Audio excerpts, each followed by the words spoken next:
Imagina ser un huérfano obligado a vivir como un simple pastor de ovejas mientras todo tu pueblo se burla de ti. Pero lo que nadie sabe es que dentro de ti duerme un poder descomunal.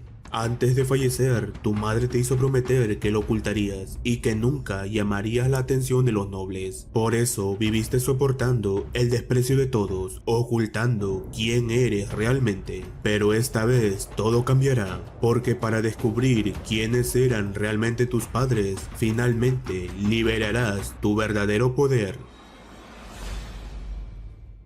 Esta historia comienza con dos niños jugando. Uno de ellos, sujetando una rama, proclama que es un mago, mientras el otro asegura ser un monstruo. Acto seguido, el niño le asesta un golpe en la cabeza con el palo. La niña se queja de inmediato, reclamando que le ha golpeado de verdad. Él, lleno de orgullo, sostiene que los monstruos siempre son vencidos por los magos. La discusión estalla entre ambos, elevando el tono de sus voces. En medio del alboroto, un anciano los contempla y entre risas señala que están desbordantes de energía. Al verlo, los niños corren hacia él, llamándolo Abuelo Rabus. Uno de ellos, con curiosidad genuina, le pregunta qué debe hacer para convertirse en mago. El anciano, con aire de sabiduría, le aclara que nadie se convierte en mago solo por desearlo, pues los magos representan el ápice de la humanidad, aquellos que gobiernan desde la jerarquía más alta, nobles caballeros que heredaron de sus ancestros la facultad de emplear poderes misteriosos. Finalmente, añade que, lamentablemente, ellos no pueden aspirar a ser magos. De pronto una persona se acerca a Rabus y le pregunta si realmente había aparecido un monstruo recientemente. Rabus lo confirma y relata que anoche Rob se encontró con la criatura cerca de la entrada. Afirmaron que todo su cuerpo estaba cubierto por una sombra negra y que tenía forma de leopardo, tan grande como una casa. Luego menciona que no hay motivo para alarmarse, pues el jefe de la aldea viajó a la ciudad para solicitar la ayuda de un mago. El aldeano asiente, asegurando que lo comprende, y al posar su mano sobre la cabeza del niño, les advierte que por el momento tienen prohibido ir al bosque. Rabus recoge su bastón y les previene que ellos también deben mantener sus precauciones, ya que sin un mago resulta casi imposible acabar con un monstruo.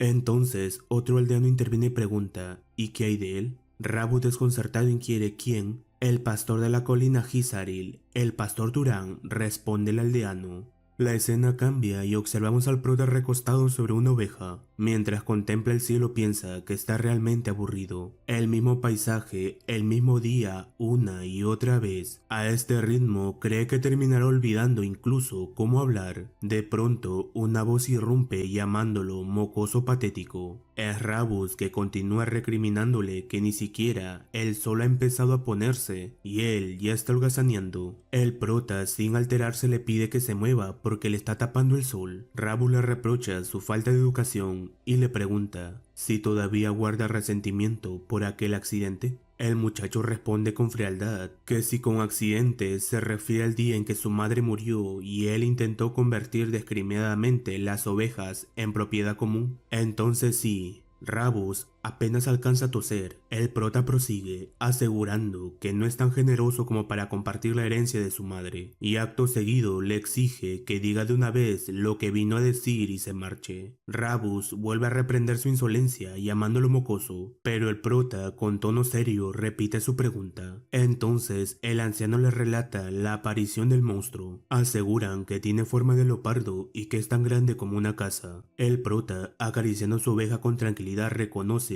que se trata de un problema serio. Rabus le pregunta si no siente miedo, ya que es el blanco más probable en los alrededores. Finalmente le informa que el jefe de la aldea fue a la ciudad a solicitar un mago, así que deben tener cuidado. Añade que vino porque estaba preocupado por él. El prota replica que no está siendo del todo honesto, que debería admitir que le preocupan más las ovejas que él mismo, y vuelve a insistir en que si ya terminó se marche, pues su aliento apesta tanto que le pudre la nariz. Sin añadir palabra, Rabus se dispone a irse. El prota reflexiona entonces que los monstruos son bestias capaces de blandir un poder misterioso y magia. Si los humanos cuentan con magos, las bestias tienen monstruos. Luego, con curiosidad creciente, se pregunta si realmente llegará un mago a la ciudad. ya que sería la primera vez que vería uno en persona. Sin embargo, si es el jefe de una aldea rural quien lo convoca, probablemente no sea nada especial, aunque siga siendo un mago. Aún así entusiasmado declara que quiere verlo, intrigado por descubrir cuán fuerte será. En ese instante, un olor capta su atención, lo identifica con precisión, es el olor inconfundible de la sangre.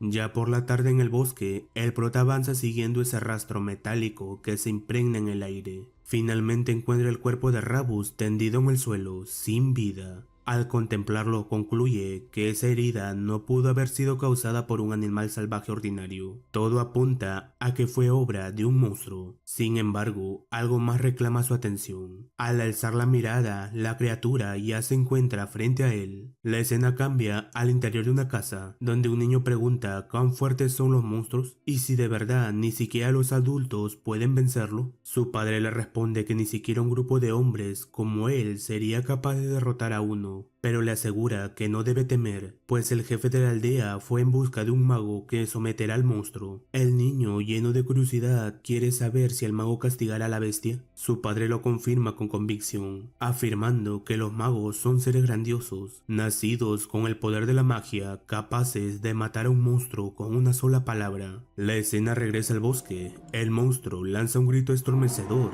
que sacude el aire. El prota, imperturbable, lo observa en silencio y acto seguido pronuncia con claridad la palabra muere. El impacto del hechizo sacude a la criatura, obligándola a retroceder. Al verla aún en pie, se pregunta si su ataque no funcionó, pero no tiene tiempo para más dudas. El monstruo se abalanza con rapidez feroz. Él articula la orden, detente, aunque la bestia se mueve con agilidad y esquiva el hechizo. Reconoce que la palabra muere no surtirá efecto definitivo, aunque esperaba al menos frenarlo. Con destreza evade el ataque y sacando una piedra de su bolsillo declara que entonces un pastor debe hacer lo que hace un pastor. El monstruo carga nuevamente hacia adelante. El prota utiliza endurecer sobre la piedra, añade velocidad a su onda y mientras la hace girar a toda potencia, incorpora perforar. La piedra sale disparada con fuerza abrumadora, pero la criatura apenas consigue esquivarla. Aprovechando el polvo levantado, el monstruo se lanza con sus garras afiladas, listas para desgarrar. Sin perder la calma, el prota pronuncia con serenidad, apunto a la cabeza. La piedra suspendida, aún en el aire, cambia de trayectoria y se incrusta violentamente en el cráneo de la bestia, derrotándolo por completo. Tras contemplar los estragos, el prota admite que es la primera vez que utiliza esa técnica contra un monstruo. Observando el cadáver se pregunta si debería arrojarlo a algún valle o algo parecido. Finalmente concluye que esos bastardos de la aldea realmente saben cómo darle trabajo.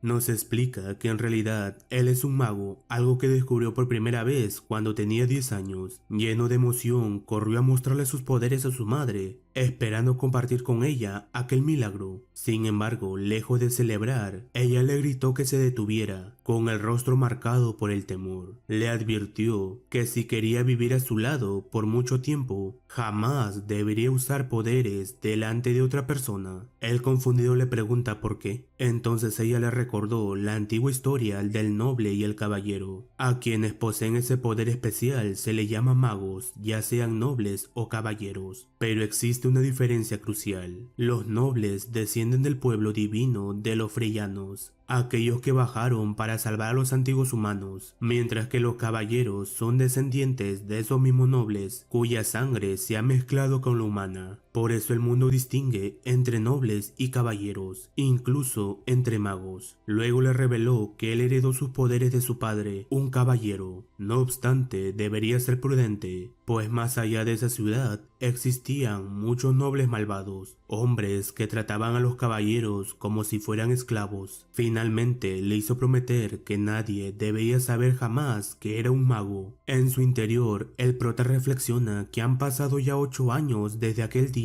y que ha cumplido la promesa hecha a su madre, una promesa que nunca romperá, pues no tiene ningún deseo de revelar su identidad como mago, ni de abandonar la montaña. De pronto, alguien comienza a golpear su puerta. Decide salir y se encuentra con varios aldeanos observándolo con desprecio. Tras una breve charla, El prota, bostezando con evidente indiferencia, pregunta si entonces lo están acusando de haber matado a Rabus. Un aldeano furioso lo agarra de la ropa y reafirma la acusación. Luego exclama que él hirió al viejo Rabus y lo arrojó a los monstruos para que lo devoraran. El prota, con absoluta calma, asegura comprender la intención de incriminarlo. Señala que mientras el hombre más anciano de la aldea murió solo, los jóvenes estaban demasiado asustados para enfrentarse al monstruo. Finalmente declara que entiende por qué consideran que esa es la mejor salida, pues de ese modo resulta más fácil echarle la culpa. El aldeano no soportó más sus palabras y lanzó un golpe directo. El prota lo esquivó con facilidad y contraatacó de inmediato con un cabezazo que impactó de lleno en el rostro del hombre. Al verlo caer, los demás aldeanos se abalanzaron también para atacarlo. Sin perder la compostura, el prota utilizó magia para hacer que uno de ellos tropezara y cayera al suelo. Luego evitó el ataque del otro y arrebatándole su propia arma lo dejó inconsciente de un solo golpe. Finalmente imbuyó su puño con un poco de magia de viento y con un único impacto certero dejó fuera de combate a todos los presentes. Mientras los hombres yacían derrotados, el prota le soltó que habría sido mejor gastar esas energías en el funeral de Rabus. Después dirigió la mirada hacia las aldeanas que se encontraban cerca y les preguntó si también habían venido a pelear. Ellas negaron con rapidez, asegurando que solo habían ido a verlo. Entonces les ordenó que se llevaran a esos idiotas con ellas. Ya en el interior de su cabaña, el prota reflexionó que el pueblo pronto se convertirá en un caos, utilizando lo ocurrido como excusa para estafarlo cuando fuera a comerciar. Aún así pensó que no era un problema, pues siempre podía golpearlos hasta que le ofrecieran un trato justo. Añadió para sí que después de la paliza que les dio no regresarían por un buen tiempo, pero en ese instante volvieron a tocar su puerta. Exasperado, murmuró que definitivamente debían estar locos. Irritado, abrió y preguntó qué querían. Sin embargo, se sorprendió al descubrir que no eran los aldeanos, sino otra persona. El prota le preguntó su identidad. El hombre se disculpó, explicando que durante su viaje pensó en solicitar un favor, aunque parecía haber llegado en un momento inoportuno. Al observarlo, el prota se preguntó si sería un viajero.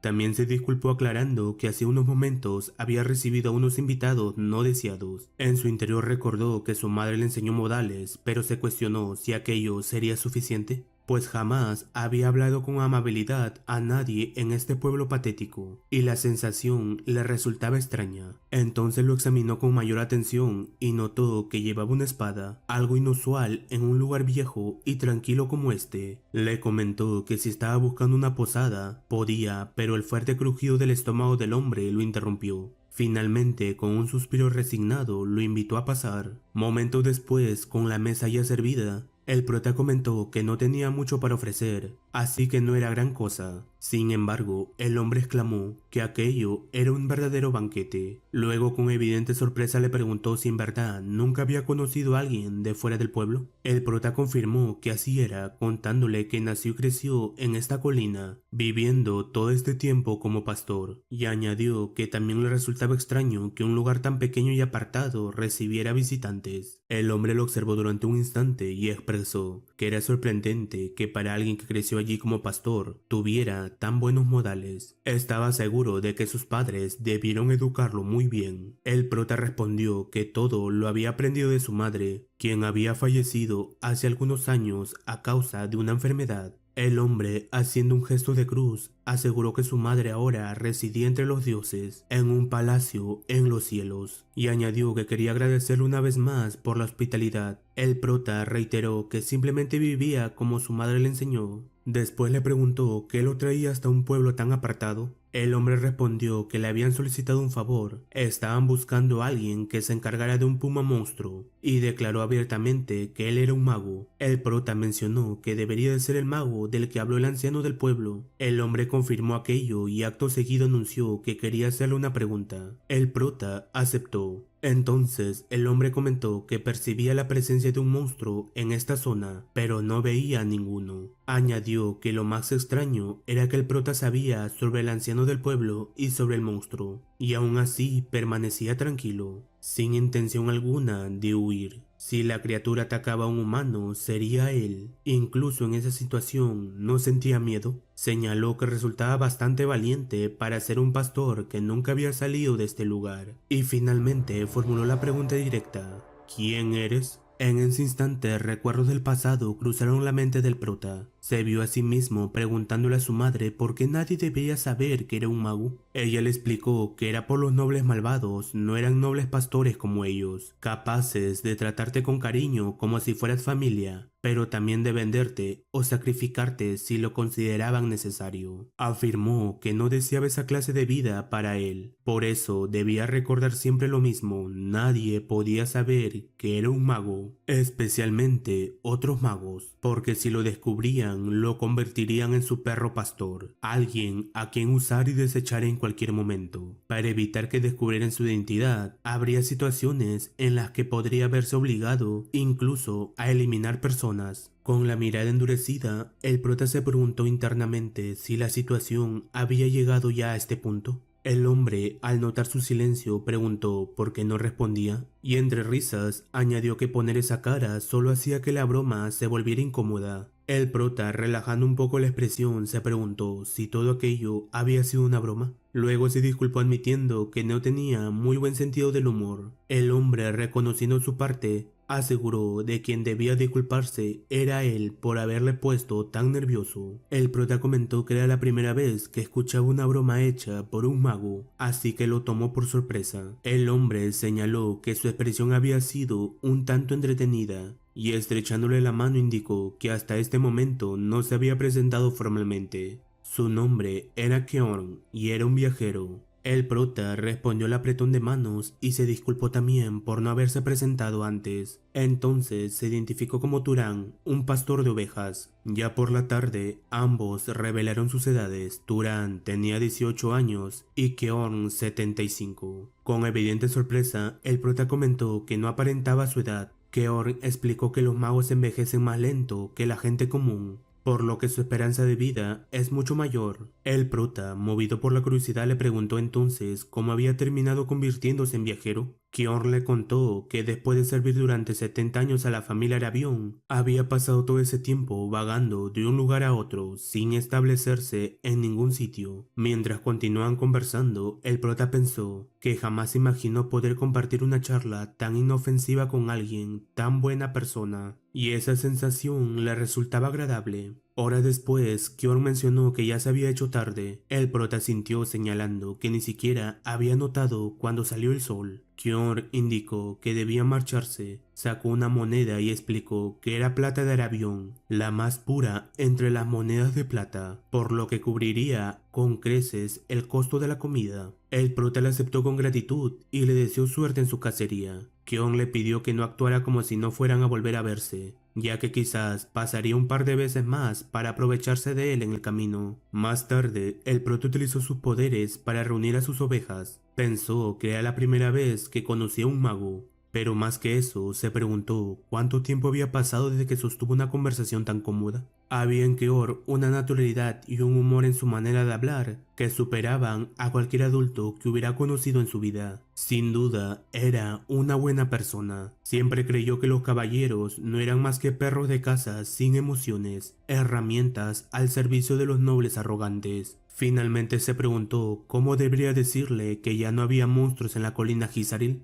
La escena cambia. Keorn confundido piensa que algo no encaja. Al observar en el lugar distingue claros rastros de batalla, pero no percibe la presencia de ningún monstruo. Se pregunta si acaso ya lo habrán cazado. Entonces, al notar una piedra incrustada en lo alto de un árbol, surge otra duda. ¿Quién demonios lo cazó? ¿El jefe de la aldea había contratado a otro mago además de él? Aún así, se dice que de cualquier forma es un alivio. Si alguien mató al monstruo y dejó todo a salvo, eso es lo único que importa. Pero en ese instante, siente una presencia poderosa. Al girar, el monstruo con forma de leopardo ya estaba frente a él.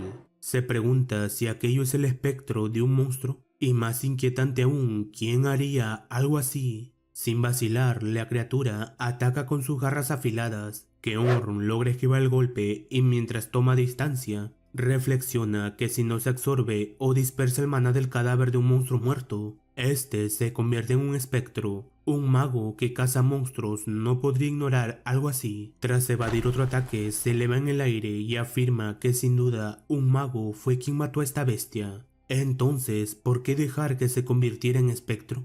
¿Acaso no sabía que eso ocurriría si no absorbía el maná? Añade que un caballero novato, incapaz de comprender algo tan básico, ni siquiera habría podido derrotar a un monstruo como este en primer lugar. Mientras carga su ataque se cuestiona si habría habido alguna intención detrás. Sea como sea, debe destruirlo.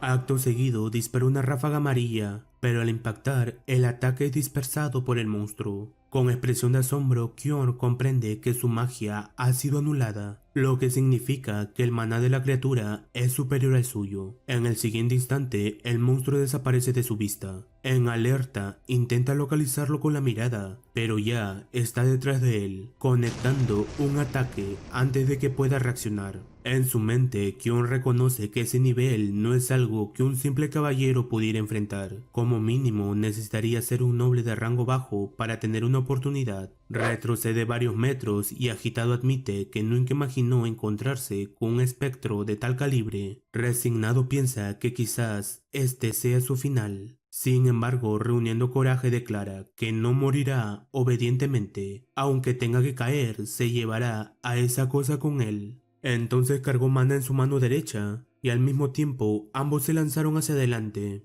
Y cuando estaban a punto de chocar, un destello salió disparado de entre los árboles. Al impactar, destrozó la cabeza del monstruo. Una voz preguntó a Kion si se encontraba bien. Al girar, él comentó que una broma de pastor también podía ser bastante impactante. De entre los árboles emergió el prota, girando su onda con calma. Kion le preguntó por qué no le dijo que era un mago. El prota no supo qué responder. Entonces Kion reformuló la pregunta. ¿Por qué lo ayudó hace un momento cuando simplemente pudo haber huido? En su mente, el prota recordó cómo Keor le habló de sus ideales, de que un mago es alguien que heredó el poder de un dios, y si eso es así, debería vivir protegiendo a los plebeyos indefensos. Aún así, no todos los magos piensan de esa manera. Cada uno tiene sus propios pensamientos y su propia forma de vivir. Volviendo al presente con una sonrisa ligera, el prota declaró que acaso todos no tienen su propia manera de vivir. En ese instante, el espectro volvió a levantarse y atacó, obligando a ambos a retroceder rápidamente. Keor le indicó que escuchara con atención. Este no era un nivel que pudieran manejar, era un monstruo al que no se podían enfrentar, al menos que fuera un noble. Le ordenó que fuera de inmediato donde el jefe de la aldea y ayudara a evacuar a los demás, pues él lo detendría. Mientras tanto, en su interior reconoció que hablaba con seguridad, pero no sabía cuánto tiempo podría resistir. El prota afirmó que estaría bien, ya que si el ataque que lanzó antes dio en el blanco, definitivamente todo saldría bien. Intrigado, Kion le preguntó de qué está hablando, y al observarlo se cuestionó si antes no había utilizado toda su fuerza. En ese instante, una idea cruzó por la mente del veterano caballero. Lo que estaba viendo no era solo un pequeño vínculo surgido por casualidad, ni la temeraria bravuconería de un joven que huye de los nobles. Ante sus ojos estaba el inicio de un mago que pondría el mundo de cabeza. Con total seguridad, el prota anunció que también sentía curiosidad por conocer sus propios límites. Keon afirmó que no se lo permitiría por muy sobresaliente que fuera su talento. Ese bicho era un oponente difícil, así que debían unir fuerzas. En ese instante, la bestia estuvo a punto de atacar a Keon, pero en el último segundo fue salvado por un ataque del prota. En su mente, Keon comprendió que ahora mismo solo estorbaría, ni siquiera pudo reaccionar a ese último movimiento. Lo que debía hacer era permitir que el talento de Turan floreciera. Con sorpresa, el prota notó que sus ataques no estaban funcionando. El monstruo volvió a arremeter, pero logró esquivarlo. Keon le advirtió que no se puede matar a un espectro con ataques físicos. Tomando distancia, el prota preguntó entonces cómo debía acabar con él. Keon respondió que con fuego relámpagos. Sin embargo, cuando lo intentó, los ataques no produjeron el menor efecto. Confundido, el prota afirmó que no funcionaba. Keon exclamó que ese no era el punto. En su interior reflexionó que para aplicar el poder de un mago sobre otro ser vivo, es necesario establecer la causalidad adecuada, un requisito básico. Se preguntó si acaso Turan ni siquiera conocía el fundamento más elemental de un mago. Entonces surgió otra duda. ¿Podría ser que él fue quien mató al monstruo y lo dejó para que se convirtiera en espectro? Eso significaría que Turan jamás había absorbido maná en su vida. Le gritó que no se limitara a encender fuego, sino que lo creara y luego lo disparara. El prota se detuvo en seco y generó fuego desde sus manos. Al verlo, Kior pensó que si eres un mago, crear fuego no debería ser difícil, pero controlar ese fuego requiere un entrenamiento completamente distinto. Sin embargo, el prota manifestó una bola de fuego y acto seguido la lanzó contra el monstruo, impactándolo de lleno. Keon le gritó que mantuviera la mente enfocada, que debería seguir vertiendo maná para que el fuego no se apagara. El prota siguió sus instrucciones y finalmente el monstruo fue completamente calcinado. Sujetándose el brazo, Kior no podía creer que hubieran ganado. Para sí mismo admitió que aquel espectro era absurdamente fuerte, un enemigo contra el que habría necesitado poder de clase noble para luchar. Y aún así, Turan lo había derribado prácticamente solo. Turan preguntó si ahora todo había terminado. Keon respondió que si no quería encontrarse con otro espectro, debía absorber el maná. El prota cuestionó cómo se hacía eso. Keor le explicó que debía imaginarse absorbiendo algo dentro de sí. Extendiendo el brazo, el prota decidió intentarlo. De pronto, de los restos de la bestia, el maná comenzó a emanar y sintió como cada parte de su cuerpo se volvía más fuerte. Keor le advirtió que sentiría cierto tipo de placer y acto seguido comentó con asombro que no podía creerlo, ni siquiera después de verlo con sus propios ojos. Le preguntó si de verdad esa había sido su primera vez absorbiendo maná, y el prota lo confirmó. Observándolo, Keon pensó que después del primer despertar, el maná crece lentamente con la edad, y que la mejor forma de hacerlo aumentar es matando monstruos o magos para absorber su maná. Sin embargo, aquella había sido la primera vez de Turan, y aún así ya era capaz de manejar magia a ese nivel, lo que significa que su poder se encontraba en otra liga. Entonces Keon llamó al prota y se disculpó por haber sido tan grosero. A continuación le preguntó a qué casa pertenecía. El prota se limitó a responder que primero debía secar su sangre. Más tarde, con el brazo vendado, Keon volvió a disculparse por su rudeza, diciendo que alguien tan estimado tuviera que curarlo era motivo suficiente para ofrecer disculpas. El prota respondió que ya le había dicho muchas veces que no era alguien estimado, que solo era un pastor que ni siquiera sabía quién era su padre, y le pidió que por favor se detuviera. Keon accedió a su petición y le pidió que no lo mirara así. Seguido le preguntó por qué un mago tan poderoso como él sería un simple pastor. Añadió que no pretendía menospreciarlo, pero aquel oficio no parecía encajar con alguien de su calibre. El prota le revela que todo había sido un pedido de su madre, quien le rogó que mantuviera esa vida hasta el día de su muerte, pues bajo la montaña habitaban nobles y si descubrían que era un mago lo utilizarían para sus propios fines y después lo desecharían sin contemplaciones. Keoren asintió con comprensión, reconociendo la sabiduría de aquella mujer y admitiendo que no estaba del todo equivocada. Los magos poseen un poder inmenso que inevitablemente atrae conflictos. Recordó que apenas veintitantos años atrás estalló una guerra entre grandes casas nobles. El enfrentamiento entre la casa del avión y la casa de Sahar, de los aproximadamente 3000 caballeros que tenía el avión,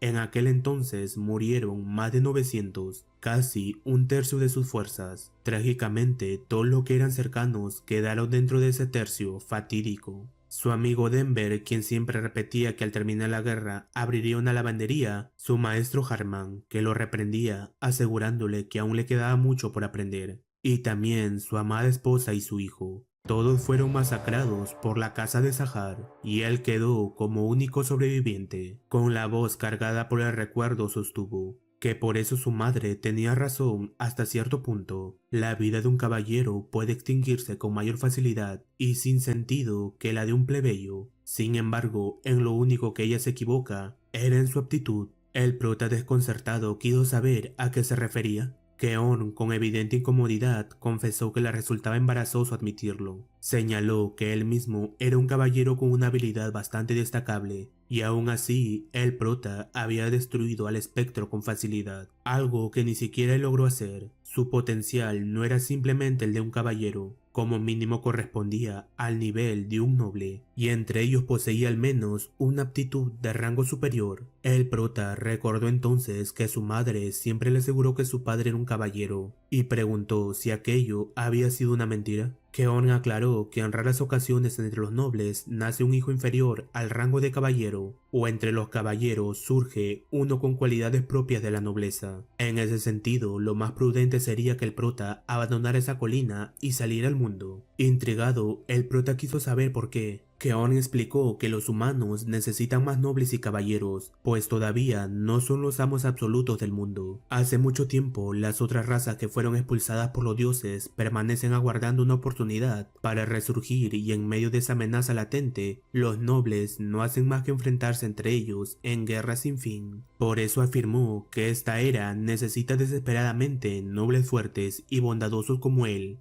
y añadió que no debería conformarse con limitarse a pastorear ovejas. El prota respondió preguntando qué podría ganar abajo de la montaña. Keon sostuvo que eso dependería de lo que él deseara: riqueza, fama, autoridad, familia o amistad. Cualquier de esas cosas resultaba difícil de obtener allí, en la montaña. Mientras salían, le aconsejó que intentara imaginarlo. Podría vagar como él y destruir monstruos que amenazan a la gente, convertirse en un explorador que se adentra en lo desconocido, o tal vez ser adoptado por una casa y avanzar por el camino del poder. Siguiéndole hacia el exterior, el prota le dio la razón. Sería más interesante que limitarse a pastorear ovejas. Reconoció que por primera vez sentía verdadera curiosidad por el mundo exterior. Keon aseguró que lo apoyaría en todo lo que estuviera a su alcance, y acto seguido le preguntó cuál era su habilidad de sangre. El prota, confundido, quiso saber a qué se refería. Keon se disculpó admitiendo que había olvidado que no sabía mucho de magia. Él aclaró que una habilidad de sangre es un rasgo que los nobles heredan de su ancestro, los Freyan. Poseer o no una habilidad de sangre es también lo que separa a los nobles de los caballeros. Mientras hacía manifestar fuego en su mano, le preguntó si hubo algún hechizo que hubiera sentido inusualmente fácil y simplemente cuando utilizó magia. El prota respondió que tenía buen olfato y que era hábil lanzando piedras. Keon, con cierta duda, observó la destreza con armas arrojadizas. Es uno de los rasgos característicos de la casa del avión, y le pidió que le contara más. Tras una charla más extensa, Keon manifestó que ahora comprendía. Con expresión sombría confesó que creía saber a qué casa pertenecían sus habilidades. El prota, lleno de curiosidad, preguntó ¿a cuál? Keon respondió que a una gran casa conocida como perseguidores o cazadores, y declaró que pertenecía a la casa Sahar, la misma que libró una guerra contra la casa del avión. Con expresión nerviosa en su mente, el prota se preguntó si realmente pertenecía al mismo linaje que había eliminado a los amigos de Keon. Mientras lo observaba, dudó sobre qué debería decirle, si acaso correspondía ofrecer una disculpa. Sin embargo, Keon, tomándolo del hombro, le pidió que no adoptara esa expresión de preocupación, pues él no participó en aquella guerra. Era una situación provocada por adultos, y si intentaran lavar la sangre con sangre, la lucha jamás terminaría. El prota quiso saber si no le generaba remordimiento sugerirle que bajara de la colina. Keon sostuvo que si dejaba la colina y buscaba poder, probablemente acabaría uniéndose a la familia Sahar, ya que poseía habilidades sobresalientes después de todo. Aún así, confiaba en su carácter, en la bondad que había en él, porque lo salvó e incluso reveló una identidad que había ocultado toda su vida. Y si alguien como él se unía a la familia Sahar y ascendía a una posición dentro de ella, tal vez podría evitar que una guerra tan terrible volviera a suceder. El prota guardó silencio sin saber qué responder. Entonces Keon añadió que de todas maneras no había necesidad de pensar demasiado en ello. Después de todo, no era como si en ese mismo instante hubiera decidido unirse o no a la familia Sahar. El prota afirmó que ahora sus pensamientos estaban claros. Quería intentar bajar de la montaña, pero lo haría después de que Keon se recuperara de sus heridas. Keon señaló que era amable y restó importancia a su estado, asegurando que aquello apenas era un rasguño. Más tarde, ya dentro de la casa, Keon indicó que para usar magia se necesita obligatoriamente maná, razón por la cual el maná es llamado la llave de la omnipotencia. Continuó detallando que no se trataba de un poder verdaderamente omnipotente, como sugiere el nombre, pero que para utilizar magia es necesario poseer un maná que esté a la altura. Intrigado, el prota preguntó cuál era el estándar para considerar que el maná está a la altura de la magia. Keon respondió detallando que la dificultad de la magia está determinada por 3 factores. El primero es el linaje, el segundo la afinidad y el tercero la casualidad. El linaje depende de la sangre con la que se nace. Esto se aplica a la mayoría de los nobles que no son caballeros. Como ejemplo, mencionó que para él resultaría difícil curar sus propias heridas con magia, mientras que para el linaje rabista sería algo que podrían lograr incluso sin entrenamiento. Con cierta duda, el prota preguntó qué ocurría con el segundo factor, la afinidad. Keon señaló que también podía entenderse como familiaridad, refiriéndose a la idea de que un mago puede ejecutar determinadas tareas con mayor facilidad según su inclinación natural. El prota planteó entonces el ejemplo de cuando crió una bola de fuego como si estuviera lanzando una piedra. Keon confirmó que era correcto. Probablemente si solo hubiera intentado generar llamas sin más, no habría alcanzado esa velocidad ni esa potencia. Finalmente abordó el factor más importante, la casualidad. Admitió que era algo que ni siquiera él comprendía del todo y propuso un interrogante.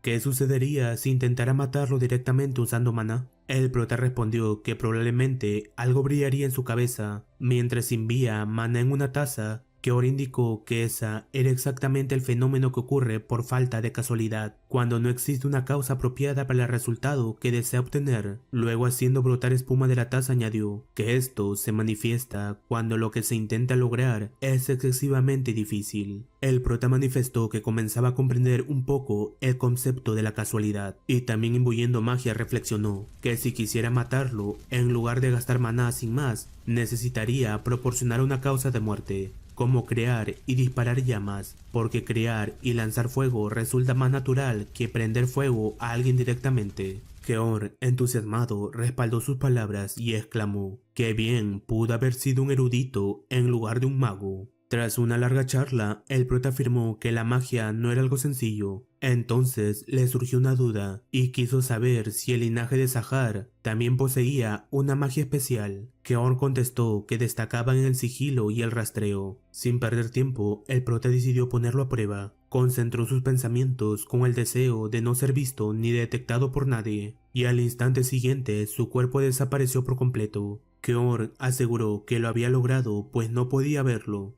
Cuando el prota volvió a aparecer, Keon comentó que había pasado mucho tiempo desde la última vez que presenció esa habilidad y que seguía siendo igual de aterradora. Durante la guerra era lo que más temían los soldados del avión. Aún así le advirtió que no debería considerarse invencible. Acto seguido manifestó que le enseñaría algunos métodos de entrenamiento con la magia. El prota le preguntó si no estaba enseñándole demasiado a un mago perteneciente a una familia enemiga. Keon sostuvo que él le salvó la vida y reiteró que confiaba plenamente en su carácter. Al día siguiente, el jefe de la aldea exclamó si realmente pensaba vender las ovejas, y de ser así, ¿quién se encargaría de pastorearlas de ahora en adelante? El prota respondió que tendrían que buscar por sí mismos a otro pastor. Esperaba que compraran las ovejas, de lo contrario las dejaría libres y se marcharía. En su mente, el jefe de la aldea consideró que aquel loco era alguien que cumplía su palabra y que no ganaría nada irritándolo. Así que sin más opciones, accedió a comprarlas. Mientras caminaban, el prota le recordó a Keon que los aldeanos aún le debían su compensación.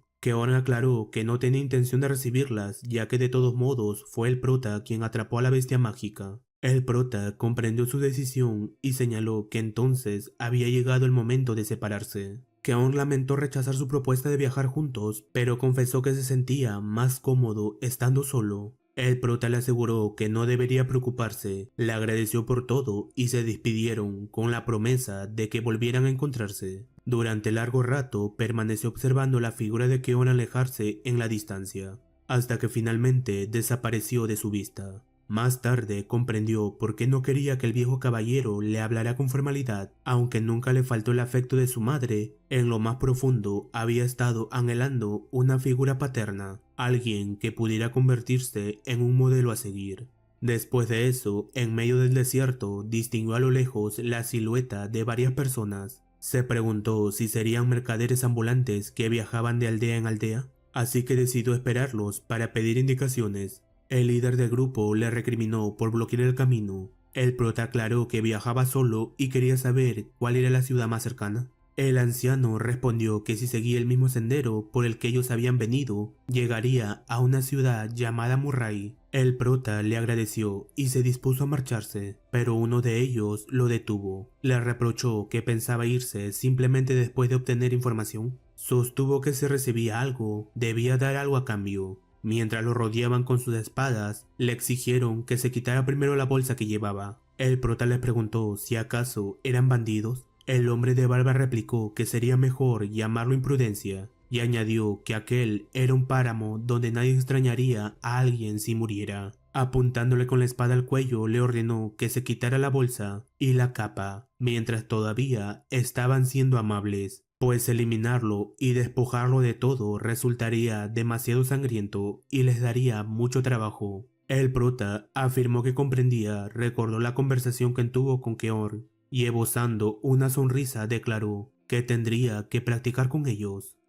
Al escucharlo, los bandidos estallaron en carcajadas y lo tacharon de loco. El prota, sin inmutarse, utilizó magia de viento y los lanzó por los aires. Mientras lo hacía, pensó que en lugar de generar viento desde la nada, moldearlo con su mano y luego amplificarlo, le permitía gastar menos maná. Se sorprendió al descubrir que podría crear una ráfaga tan poderosa con tan poco desgaste. Acto seguido, empleó magia de agua para formar pequeños cristales y los lanzó contra uno de los bandidos, eliminándolo en el acto. Se preguntó si aquel hechizo no sería más útil en un lugar con abundante agua, ya que arrojar piedras resultaría más rápido y contundente. En ese momento, el hombre de barba exclamó que no sabía que era un mago y le suplicó que los perdonara por esta vez, asegurando que le darían lo que quisiera. Sin embargo, a sus espaldas los demás bandidos se abalanzaron contra el prota, pero este, utilizando magia de tierra, los eliminó en un instante.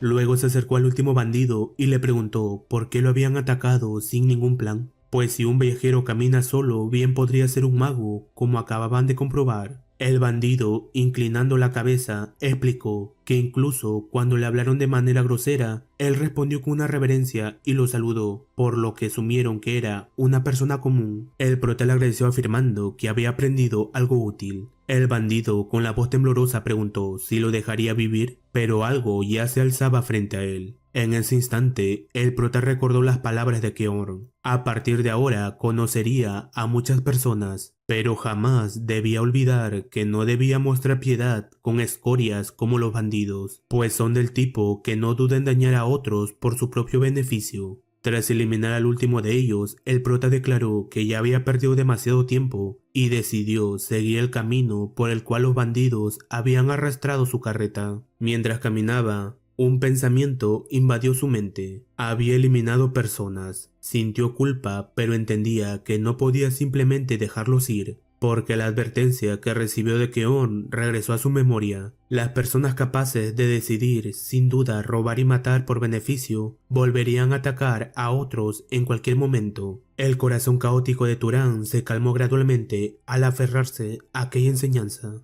Poco después llegó a un nuevo mundo. Desde lo alto de una montaña contempló la pequeña ciudad de Murray. Al descender y caminar por sus calles, en su interior pensó que era la primera vez que veía a tanta gente reunida. Incluso la arquitectura resultaba completamente distinta a la del pueblo. Por primera vez sintió de verdad que había llegado a una ciudad. Se acercó a un vendedor quien le preguntó qué deseaba. El prota se disculpó aclarando que no era un comprador y al mismo tiempo recordó las palabras de Keor. Si llegaba a la ciudad y necesitaba un lugar donde descansar, debía encontrar una posada. El vendedor molesto exclamó que si no iba a comprar fruta, entonces que desapareciera. El prota se preguntó por qué era tan grosero, si acaso existía alguna regla escrita en las ciudades que obligara a comprar frutas antes de hacer preguntas. Sin más opciones, decidió adquirir unas manzanas. El vendedor comentó que parecía forastero, así que también aceptaba otras monedas como pago. El prota preguntó entonces dónde podía encontrar una posada, y el vendedor le indicó la ruta que debía seguir, añadiendo que aquel era el establecimiento más grande de la ciudad.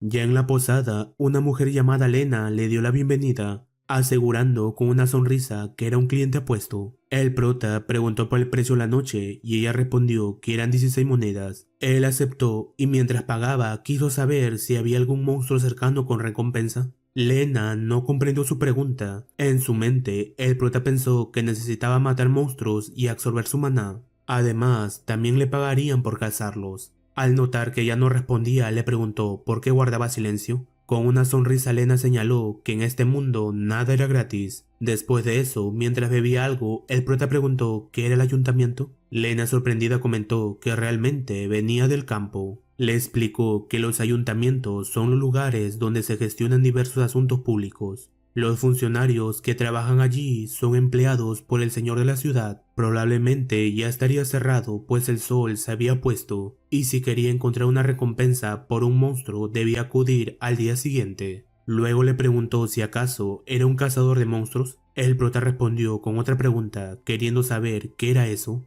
Ella comentó que la gente suele decir que si una persona común caza monstruos se convierte en mago, aunque añadió que no era más que una superstición absurda, inventada por la gente. De pronto, una mano se posó sobre el hombro del prota. Una voz firme declaró que aquello no era ninguna superstición. Su nombre era Midan, un cazador de monstruos, y aseguró que era un hecho real que uno puede convertirse en mago al cazar monstruos, porque lo había visto con sus propios ojos. Al verlo, Lena se sorprendió de que todavía siguiera con vida. Midan con determinación proclamó que no moriría hasta convertirse en un mago. El prota retiró la mano que Midan había colocado sobre su hombro y este se disculpó de inmediato. Sin darle mayor importancia al gesto, el prota le pidió que le explicara con más detalle lo que había mencionado antes. El cazador señaló que los magos se vuelven más fuertes cuando cazan monstruos. Por el mismo principio, si una persona común mata a un monstruo, puede llegar a convertirse en mago. Luego, señalando a sus compañeros, afirmó que los cuatro estaban cazando monstruos con la esperanza de despertar como magos. Con curiosidad, el prota preguntó si entre ellos ya había alguno que lo fuera. Midan negó con firmeza, aclarando que en esta ciudad solo estaban el mago del señor y 3 más bajo su mando.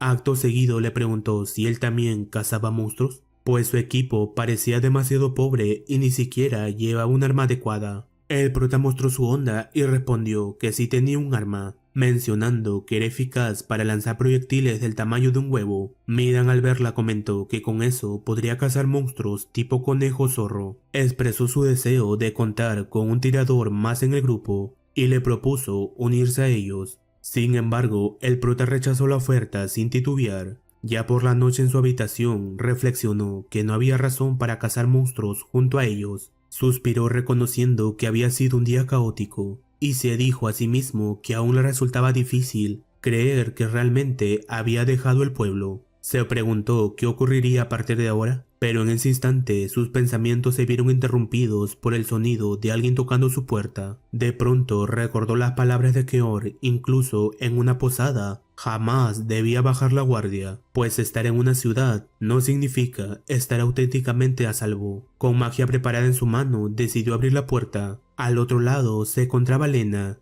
Ella comentó que la habitación podría estar fría, así que había venido a calentarlo. Confundido el prota quiso saber a qué se refería con eso. Ella respondió que era exactamente lo que parecía, y añadió que por un poco de dinero haría todo lo que él quisiera. El prota preguntó qué ocurría si no quería que hiciera nada. Lena se acercó, lo tomó del hombro y declaró que no mintiera, que podía saberlo con solo mirarle el rostro. Sin embargo, el prota, imperturbable y con una expresión casi budista, la rechazó en el acto. Entonces recordó cómo Keorn le advirtió que debía saber contenerse, que siempre tenía que tener cuidado con las camareras de las posadas, pues la mayoría eran portadoras de enfermedades. No debía permitir que el deseo lo dominara, ni cometer algo que después pudiera arrepentirse. Ante el rechazo, Lena se retiró en silencio. Mientras tanto, el prota pensó que vivir en las ciudades no era fácil, donde incluso la información y la conversación más pequeña tenían un precio. Se preguntó por qué eran tan insensibles. De pronto, escuchó voces fuera de la habitación. Un cazador le preguntaba a Midan por qué se interesó a traer a este tipo antes, ya que no parecía haber sido de mucha ayuda. Otro confirmó lo dicho y añadió que tenía una boca presumida, así que sería perfecto como cebo para monstruos. Sin embargo, Midan respondió que lo recordaba a sí mismo cuando era joven. Escuchar que cazaba solo con una onda lo había inquietado, y si al menos estaba de su lado, pensaba que podría ayudarlo a sobrevivir un poco más. Al oír todo aquello acostado y con una sonrisa leve en el rostro, el prota se dijo que quizá la ciudad no era tan insensible después de todo. Al día siguiente en el ayuntamiento, el prota informó a un oficial que había venido a cazar monstruos. Recordó entonces la palabra de Kjorn: el mundo no sería tan amable con él, porque si lo pensaba al revés, no tenía por qué serlo. Si quería que la gente lo tratara con amabilidad, el método era simple: debía revelar que era un mago. Entonces la gente común inclinaría la cabeza. Tras ese intercambio, el oficial le entregó la referencia del monstruo que debía cazar. El prota observó que se trataba de un cuervo monstruo. El oficial advirtió que si mataba un monstruo debía traer el cuerpo de regreso a la ciudad, pues si un mago no dispersaba el maná, este se convertiría en un espectro. Añadió que según la ley de la ciudad, si alguien mataba un monstruo y lo dejaba abandonado, la pena máxima era la ejecución. Por su parte, el prota declaró para sí que ya sabía lo que ocurriría cuando un monstruo se convertía en espectro. No podía permitirse repetir el mismo error. Luego preguntó si los caballeros no cazaban monstruos. El oficial replicó con desdén, preguntándole si creía que eran personas con tiempo de sobra. El deber de un caballero era mantener el orden público dentro de la ciudad, y cazar monstruos fuera de ella quedaba para matones como él. Sin añadir más, el prota se marchó. Tiempo después regresó con el cuerpo sin vida del cuervo. Los oficiales lo miraron con asombro y le preguntaron si lo había matado él solo. El prota respondió afirmativamente y acto seguido quiso saber cómo recibiría la recompensa. Otro oficial fue de inmediato a traerla, y mientras se la entregaban, le comentaron que debió de haberse esforzado mucho, así que por favor fuera a descansar. El prota aceptó. Sin embargo, los oficiales seguían contemplando el cadáver de la bestia con incredulidad. Mencionaron que era sorprendente que sus cuchillas estuvieran intactas. Entonces uno de ellos se dio cuenta de algo: el prota aún no se había ido. Le preguntó si acaso todavía quedaban monstruos por cazar. Ya por la noche, tras servirle un banquete con expresión de asombro, Len exclamó que no podía creer que hubiera sido el prota quien derrotó a 30 monstruos en los últimos 3 días, y añadió que debió haber ganado mucho dinero. El prota respondió que el dinero no era su único objetivo. Nos explicó que más precisamente lo que buscaba era el maná de los monstruos, pues gracias a eso se volvería más fuerte. Observando su propia mano pensó que en comparación cuando conoció a Kjorn, su maná se había multiplicado enormemente, aunque comenzaba a percibir un límite si solo absorbía el maná de monstruos débiles. Luego le preguntó a Lena si no había probado ni un bocado de la comida. Ella contestó que él se lo había comido todo y comentó que para estar tan delgado comía bastante bien. A su lado, el cocinero expresó que hacía tiempo no preparaba tanta comida y se alegraba de que lo hubiera disfrutado.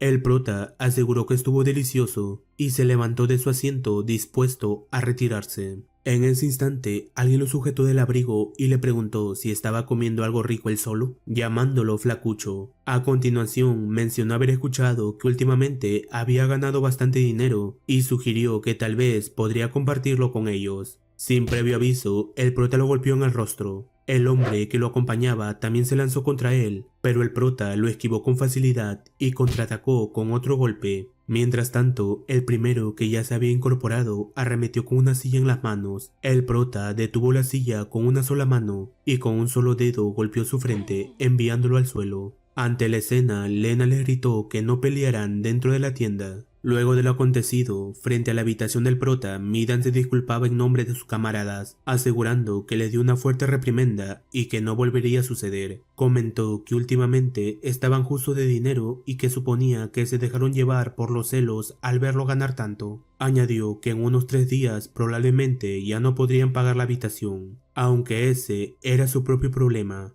Al percibir su honestidad, el prota le entregó un poco de dinero. Midan le preguntó la razón, y él respondió que era un pago por la amabilidad que mostró antes, cuando dijo que estaba preocupado por él e intentó llevarse bien. Luego le pidió información. Con una sonrisa confiada, Midan declaró que la información era su especialidad. Al día siguiente en el bosque, el prota pensó que aquella podría ser la última cacería en la ciudad. Ya tenía la información que Midan le proporcionó sobre la próxima ciudad, así que era momento de partir hacia allí. Recordó que obtuvo más datos útiles de lo que esperaba y reconoció que Midan realmente era buena persona. De pronto, un olor conocido llegó a su nariz. Mientras avanzaba hacia el origen, deseó que su presentimiento estuviera equivocado. Al llegar, vio el cuerpo sin vida de una persona. Lo reconoció de inmediato. Era alguien del grupo de Midan. Pero lo peor llegó cuando se dio la vuelta y contempló el cuerpo sin vida de Midan tendido en el suelo,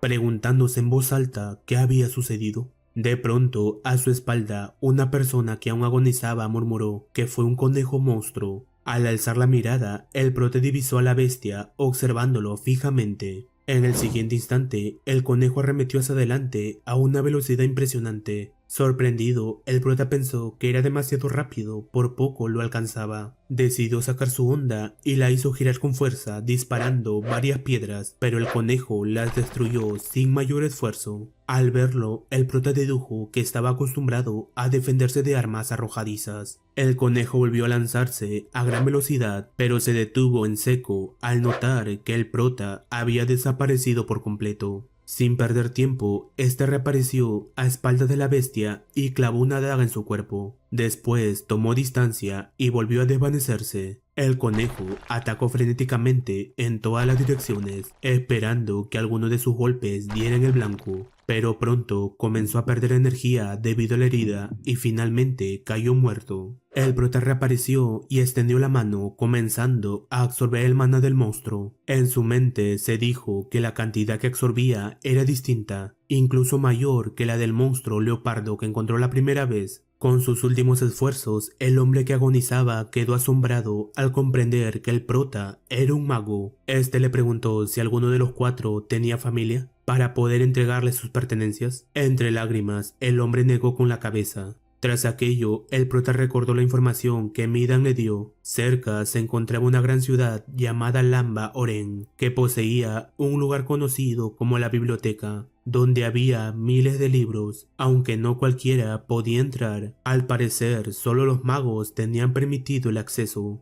Luego de enterrarlos, el prota expresó en voz baja su deseo de que Midan pudiera ser feliz allí. Al día siguiente, mientras aguardaba en una fila, el prota pensó con cierta vergüenza que casi se había dejado impresionar por la pequeña ciudad de Murray. Ahora, frente a él, se alzaba la imponente ciudad de Oren, vasta y majestuosa, muy distinta a todo lo que había visto antes. Cuando intentó ingresar, unos guardias le ordenaron detenerse y le informaron que tenía la entrada prohibida. Uno de ellos, con evidente desdén, señaló que jamás había visto ropa tan sucia y que antes de siquiera pensar en cruzar debía sacudirse el polvo. Tiempo después, ya dentro de la ciudad, el prota contempló con asombro la biblioteca de la que Midan le había hablado. La magnitud del edificio resultaba abrumadora, casi opresiva. Frente a la puerta, comunicó a los guardias que deseaba entrar, pero le advirtieron que solo los magos tenían permitido el acceso. El prota afirmó que era un mago, sin embargo, uno de los hombres lo increpó con dureza, preguntándole si acaso quería morir por hacerse pasar por uno. Acto seguido, extendió la mano para comprobarlo. El prota recordó entonces la explicación de Keorn. Los magos pueden reconocerse entre sí al percibir el maná del otro, e incluso son capaces de determinar si la otra persona es más poderosa. Tras la verificación, el guardián cayó al suelo, abrumado por el aura tan intensa que emanaba del prota. En su mente comprendió que no se trataba de un mago común, sino de alguien perteneciente a la casa noble o incluso superior.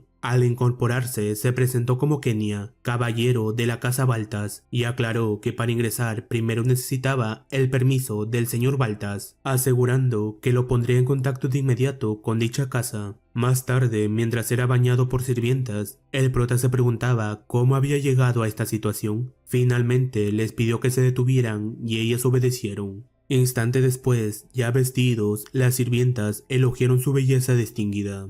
De pronto, una mujer entró en la habitación y al verlo preguntó si él era el invitado que había aparecido con aspecto de mendigo. Añadió que después de lavarse y cambiarse, parecía un príncipe. El prota se presentó con el nombre de Turán y ella hizo lo propio, identificándose como Aseya. La joven sintió curiosidad por saber de qué casa provenía, pero el prota señaló que por razones personales no podía revelarlo. Aquella respuesta despertó aún más la intriga de Acela. Decidió entonces gastarle una pequeña broma y sin previo aviso comenzó a expulsar maná, esperando que el prota respondiera de la misma manera. Ante aquella presencia, el prota también libró su maná. El aura de ambos chocó con imponencia, expandiéndose con fuerza en el aire hasta tensar el ambiente. Acto seguido decidieron detenerse. Acela, con las manos temblorosas, apenas podía reír, como si la emoción y la impresión se mezclaran en su pecho. Luego se acercó al prota y sin rodeos le preguntó si quería casarse con ella. La pregunta lo dejó sin palabras, permaneció en silencio mirándola fijamente, incapaz de reaccionar. Acela, al notar su expresión, señaló que solo se trataba de una broma, pero enseguida, adoptando un semblante más serio, añadió que aún así lo pensara, pues el asiento junto a ella estaba vacío en este momento. Dicho eso, se retiró. Por su parte, el prota observó su propia mano, que también temblaba, y en su mente reflexionó que como mínimo ella poseía el mismo nivel de maná que él. Se preguntó si acaso ese era un nivel normal. Más tarde, frente al señor de Oren, Rogue Valias, el prota se presentó y manifestó su intención de utilizar la biblioteca. Rogue le advirtió que muchas personas acudían allí tras escuchar rumores extraños, por lo que prefería aclararlo desde el principio. No existía en la biblioteca ninguna magia antigua asombrosa ni método secreto alguno para aumentar el maná. El prota respondió que eso estaba bien, que jamás había buscado algo así. Rogue comprendió y añadió que aún así, si deseaba usarla, no se lo impediría, pues no había nada en su interior que constituyera información confidencial relacionada con su casa. Sin embargo, como ya era tarde, lo mejor sería que descansara por este día y regresara al día siguiente.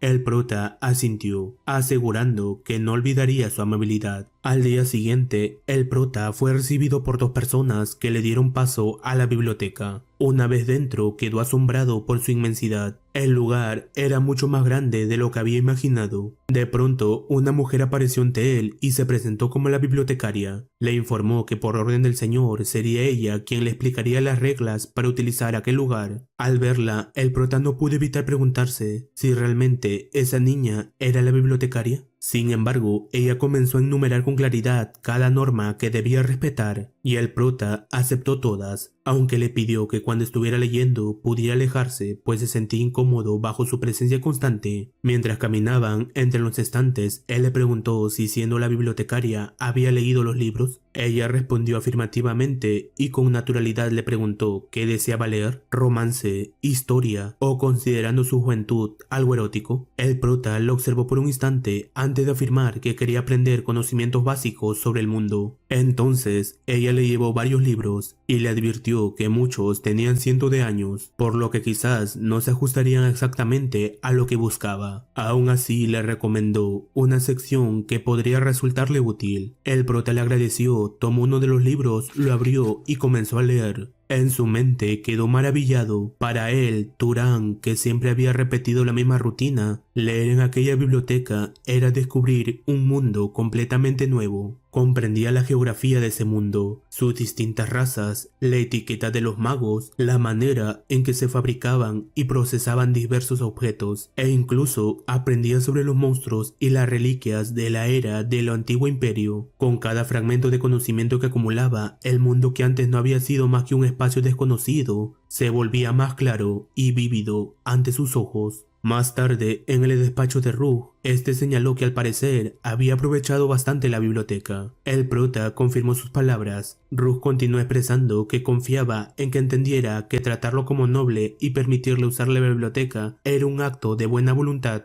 y añadió que le gustaría recibir una recompensa por esa consideración. El prota le pidió que le dijera cuál era su voluntad. Rogue le reveló que un monstruo había aparecido al norte de Oren y que había estado atacando a los viajeros. El prota preguntó si deseaba que lo cazara. Rogue respondió que 4 caballeros enviados para someterlo no regresaron, pues fueron devorados. Luego, llevándose la mano a la frente, añadió que al parecer un noble tendría que intervenir personalmente, pero que en ese momento su casa solo podía movilizar a 2, y si el prota participa serían 3, lo cual resultaba mucho más seguro. El prota afirmó que entendía, en su interior pensó que proteger a las personas era el deber de un mago. Sin embargo, algo le parecía extraño. ¿No se suponía que los magos solían ser el tipo que no se involucraba en asuntos como este? Reflexionó confundido. Entonces, Rook señaló que el camino del norte que había sido bloqueado era una ruta comercial importante para Oren, y que llevaba ya 10 días cerradas, por lo que deberían despejarla cuanto antes. Al oír aquello, el prota comprendió que todo había comenzado antes incluso de su llegada, y entendió por qué le habían permitido usar la biblioteca con tanta facilidad. Más tarde, ya con el grupo de caza listos, mientras se estiraba, Acela comentó que su padre realmente era impresionante, pues incluso movilizaba a un invitado para cazar un monstruo. Se preguntó si acaso eran tan poco confiables. Luego se disculpó con el prota, aclarando que no le estaba culpando, solo señalaba que su padre estaba haciendo un gran escándalo.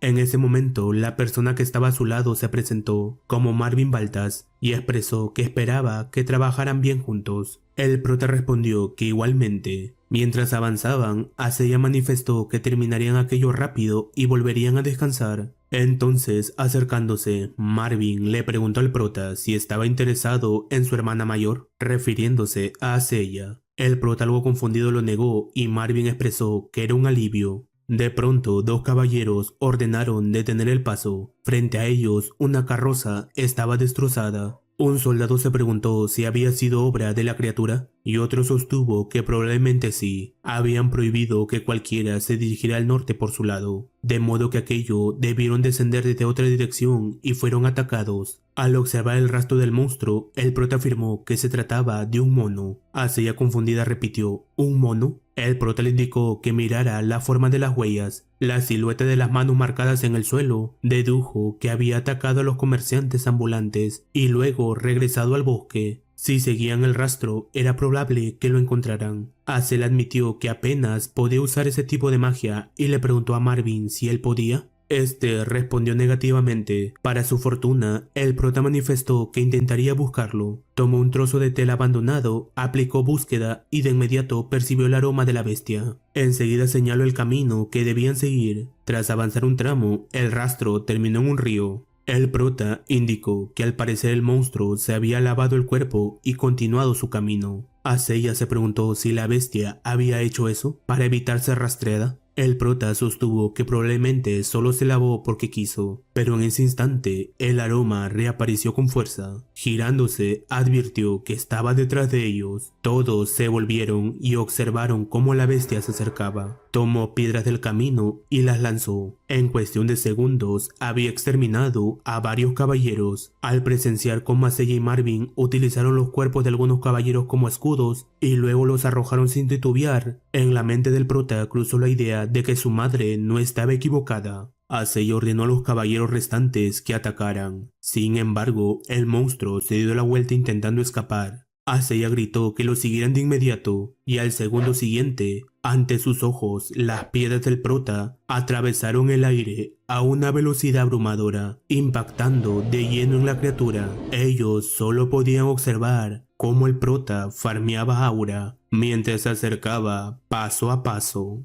De inmediato, Acella utilizó magia de fuego para rematar al monstruo que yacía tendido en el suelo. Al presenciar la escena, el prota se dijo que por fin conocía la habilidad de linaje de los pirómanos de la casa Baltas. Tras acabar con la criatura, Acella comentó que por un momento sintió un escalofrío al ver que la roca se dirigía hacia ellos. Entonces Marvin se acercó y le preguntó si había tenido miedo, pero ella lo mandó a callar, asegurando que había sido él quien gritó como una niña. Mientras tanto, se podía observar a los caballeros quejarse por su estado. Al verlos, el prota pensó que todo había sido un desastre, suponiendo que habían tenido suerte de que el número de muertos no aumentara. Luego recordó cómo los hermanos habían usado a los caballeros como escudo y reflexionó que aunque se tratara de un ataque sorpresa de un monstruo, considerando que sus cuerpos se volvían más fuertes según su nivel de maná, deberían haber sido aún más resistentes que los caballeros, y aún así no dudaron en utilizarlos como escudos.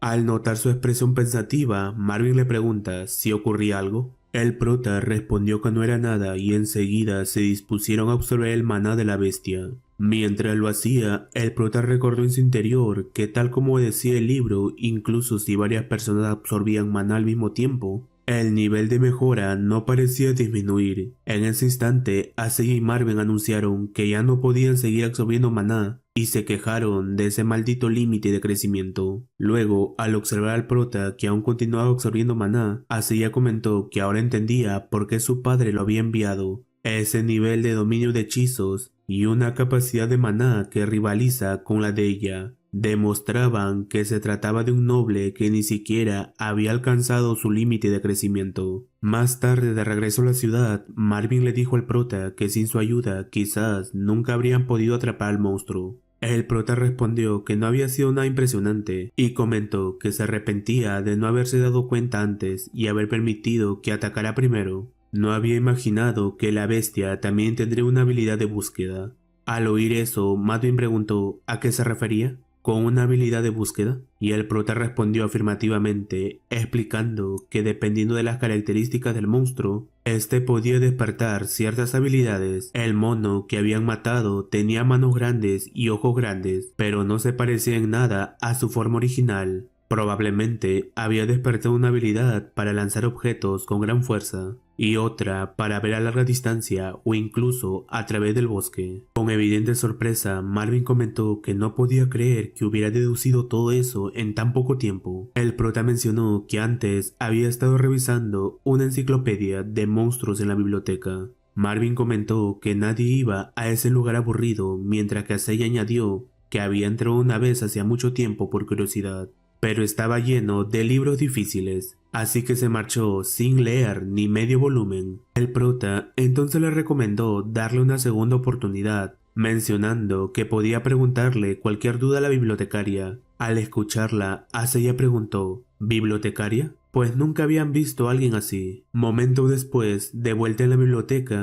bibliotecaria le dio la bienvenida. En su mente, el prota pensó que había sido descuidado. Nunca un caballero ni un plebeyo llamaría a un noble por su nombre. En esta ciudad, a los nobles solo se les dirige como su excelencia. Y además, al verla, su apariencia no parece precisamente la de una bibliotecaria. Entonces le preguntó cómo sabía su nombre. Ella se sorprendió por sus palabras y le preguntó si recién se daba cuenta. Le explicó que mientras él estuviera dentro de esta biblioteca, su mirada podía llegar a cualquier parte. El prota preguntó entonces cómo debía llamarla. Ella respondió que en realidad no tenía nombre, así que podía llamarla como quisiera. El prota decidió entonces que la llamaría simplemente bibliotecaria. Ella comentó que era muy rígido a pesar de haberla usado durante 3 días para hacer esto y aquello. El prota afirmó que nunca había hecho algo así. Luego, dando unos pasos hacia atrás, le pidió que no se acercara tanto, pues le resultaba un poco incómodo. Después le preguntó si era una maga del imperio. Ella respondió que no. Para empezar, ni siquiera había sido una persona. Era algo así como un espíritu. Cuando un alma habita algo, se convierte en un espíritu vivo, y si habita algo muerto, se convierte en un espectro. En otras palabras, ella era la bibliotecaria misma, usando esa forma solo para comunicarse de manera más cómoda según la presencia del usuario. Añadió que era como un reflejo en el agua. Con duda, el prota extendió la mano y tocó su cuerpo, pero su mano la atravesó. Con molestia, ella comentó que no tenía idea de lo frustrante que era no poder ejercer poder directamente contra un intruso, pues si pudiera castigaría a cada idiota que sacaba los libros de la biblioteca sin cuidado. El prota comentó que al parecer la casa Baltas no sabía de su existencia. Ella respondió que eso era porque hasta ahora nadie tenía las calificaciones para percibirla. Añadió que su creador había dispuesto que solo aquellos cuyo tipo estuviera lo suficiente completo pudieran verla.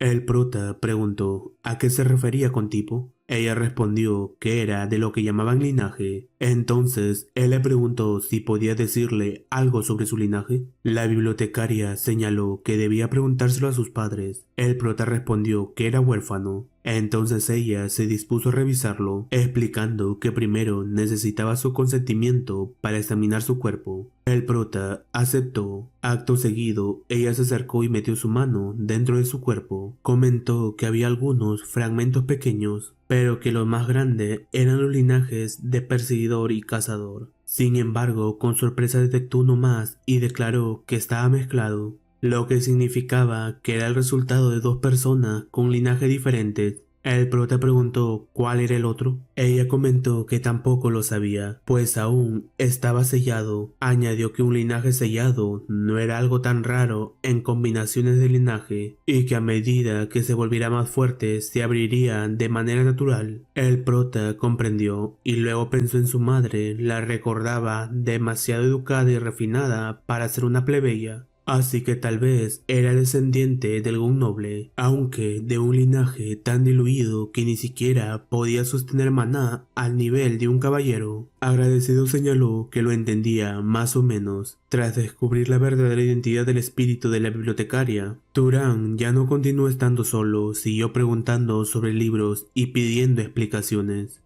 La bibliotecaria incluso conocía conocimientos contenidos en libros que habían sido saqueados de la biblioteca y que habían desaparecido durante miles de años. Con palabras simples le enseña las leyes de la naturaleza, revelándole saberes que eran un tesoro incalculable. Aprendió sobre todo tipo de enfermedades causadas por microorganismos y que la descomposición de los seres vivos ocurre porque sus gérmenes se alimentan de ello. No solo eso, también comprendió principios básicos como la refracción de luz, la generación de calor por fricción y el proceso de cómo los seres vivos se lastiman y cómo se curan. Incluso pusieron esto a prueba con una manzana. Al imbuirla con maná, provocaron que se deteriorara. Todo eso cambió la forma en que Turan percibía el mundo y elevó su habilidad como mago. Tras una larga conversación, el prota afirmó que ya era hora de marcharse, pues el dueño del lugar le había dado varias pistas para hacerlo. La bibliotecaria le pidió que la llevara con él. El prota preguntó si acaso podía salir del lugar. Ella respondió que no, aunque él podía quedarse allí. Entre risas añadió que podía cuidarlo muy bien. El prota dijo que pasaba y mientras se dirigía hacia la puerta, aseguró que volvería a visitarla de vez en cuando. Ya fuera de la ciudad, pensó que según el mapa continental que había obtenido de la biblioteca, donde había examinado con precisión la ubicación de la casa Sahar, iría hasta allí y encontraría pistas sobre sus padres.